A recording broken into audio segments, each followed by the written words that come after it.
Greetings to all our viewers. Welcome back. If you are new to this channel, please subscribe, share, comment, like, switch on the notification button. This is Mai Ranganayi, breaking the silence. This concept of breaking the silence intrigues me because I do believe kuti kana tichiti chakafukidza dzimba matenga tikasazvifugura zviri mudzimba imomo tichadzidza tichaziva sei. Kune zvataitaura the other day nenhau when during the Q&A, when we were answering questions about in-law issues. There are also issues that can happen between the couple on their own, issues of the covenant inoitwa pakubataniswa kwe a young man and a young woman. How much of that do we mean? And if we look in scripture, remember I said breaking the silence is Bible based, and sometimes we not sometimes but many times we cover some overarching issues of mental illness. How do we are we ensured when we make our marriage vows, how far do we go with them? There's a scripture in the book of Esther, chapter 1, where Esther says, your people shall be my people. Where you go, I will go. Where you sleep, I will sleep. And she's actually saying to her mother-in-law, please do not deter me. Don't deter me. I want to go where you're going. But when we look at life today, how practicable is it in life with a young woman, a young man who's just gotten married, to clearly say that where you go, I will go? I know for Ruth it meant physical location, according to the Bible, from Moab to go back to Bethlehem. But how practicable is it for me today, when I want to go to retire and go, home to the village? Shall I expect my daughter-in-law, my son-in-law to come along with me? Because, for Ruth, she left Moab to go to a geographical location. If we look at it in other aspects, in life, what you have achieved, where you go, I go. We talk issues of purpose and destiny. Is it possible to be where another person is? Or must I trust God for my own journey in life? So I'm thinking that sometimes when we are declaring some of these scriptures upon our lives, to think seriously before we speak. It was a good thing that Ruth said, where you go, I go, because therein lied her destiny. Therein lied her purpose. And but to think seriously when we commit to things and or to people like that in life. Because purpose is a far-fetched something. Destiny is something that I will live and work towards. But unless I'm starting from a point of knowing where I want to go, I think sometimes what we do not talk about is Ruth knew, where her mother-in-law was taking her. She knew the God of Israel. She knew, a lot of what she was committing to are things that she was well versed in. That's why even when she arrived on the scene, she continued to listen to the instruction of her mother-in-law because she was conversant, she was well versed in what her mother-in-law was about. And today I just want us to discuss on today's generation, sometimes who commit a lifelong commitment to marriage. You know nothing about the young person that you are getting into covenant with. You do not even know. Sometimes even the parents, you don't know. You just think that, because I know him, we were together at uni, we were together in high school, it's enough. And yet on arrival, then you realize that, there is more to this person than what meets the eyes. And I just wanted us to just have this conversation. We could broaden it, you could put comments, in the comment section for us to discuss further. How much should I know about the people that I'm committing to before I commit? My in-laws to be, how much must I know them? because that's what makes the difference when you then say, where you go, I will go, because you know where they are going and you buy into where they are going. You buy into their vision, basically. You buy into, but sometimes you get married into families where there's no vision. No one is going anywhere. People are settled at home and it's enough for them. But I'm thinking that the next generation, please take it upon yourselves. Don't be too satisfied with the status quo. Don't be too satisfied with things as they are. People can be taken onto different spaces, different places, through purpose and destiny and fulfilling mission and assignment in life.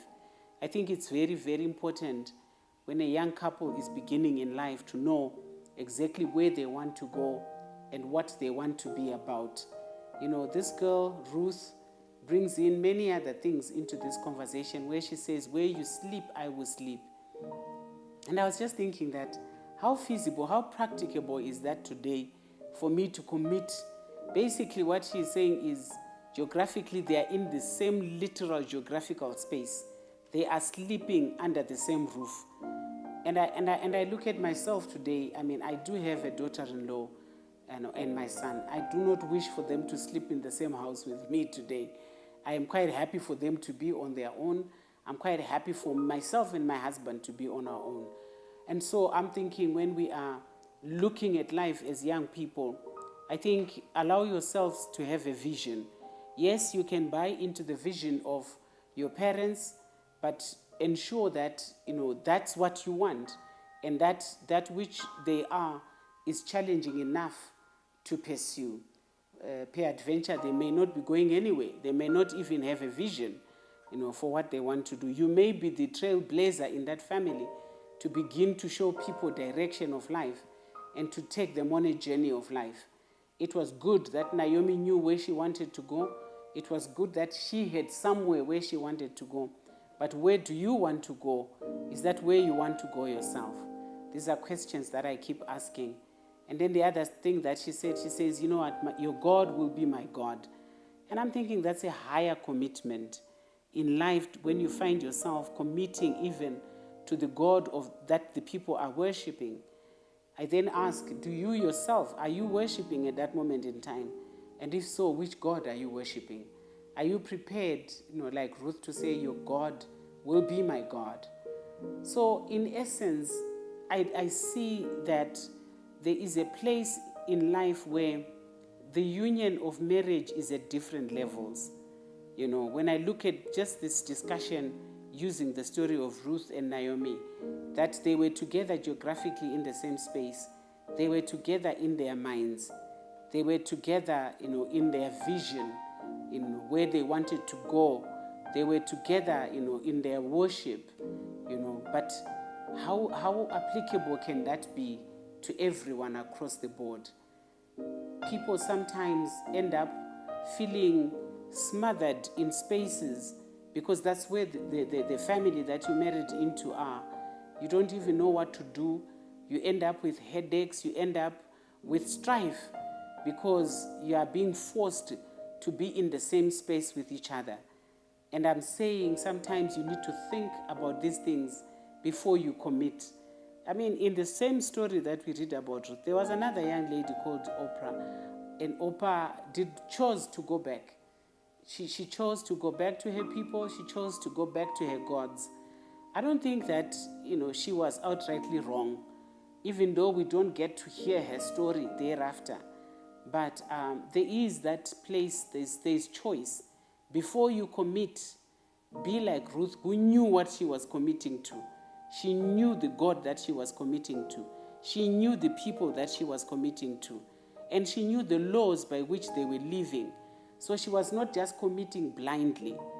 And today I look at young people that are getting into marriage that it would be very important for you to know where you want to go. In our culture even, before you get married, the young man is supposed to take the young lady to your people so that there's an assessment.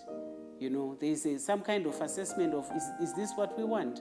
And similarly, the young man is also brought home for introductions and himself can also assess if that's what he wants. Many stories have been told after that, traditional visit, that people have decided to go their separate ways. I think it's important. It's very, very important that people know what they are committing to before they commit. And when you have committed, to abide by that commitment, and then people can talk of covenant. I think that's very important. And also something that I find interesting is, as you start out as a young couple, in front of me right now, there are two people. One of them is married, the other is not yet married. And I'm addressing the one who's not married. How much do you want to know? How much do you think is important for you to know about the person that you're going to marry before you marry them? How much is that knowledge going to contribute to your commitment to that person? He's smiling. But I think it's a worthwhile conversation to have. And it's a work assignment that young people should have, so that by the time they are committing to say to your in-laws, your people will be my people. Where you go, I will go. They would have understood more than just knowing a person's name and surname, but they know that this family is going somewhere. This family has a vision. There is a place where I will be going to. I think it's very, very important. And I know that traditionally, when a young man brings a bride home, the parents would point in the fields where they will put their own little homesteads, where they will start, growing their own plants. Today is not the same. Things are very different. But it doesn't take away the reality of how important it is for the young people to know what it is they choose to commit to. For the young people to make the effort to make sure that I'm not committing blindly, and that whatever it is that I'm committing to, I mean what I'm committing to. And so I was just thinking, it's a worthwhile conversation to have. It's a worthwhile discussion that we could have. And I promise you, next time, I will not be talking to myself with the cameraman. We will have a panel. We will do a live discussion where we want to have these conversations. Break the silence.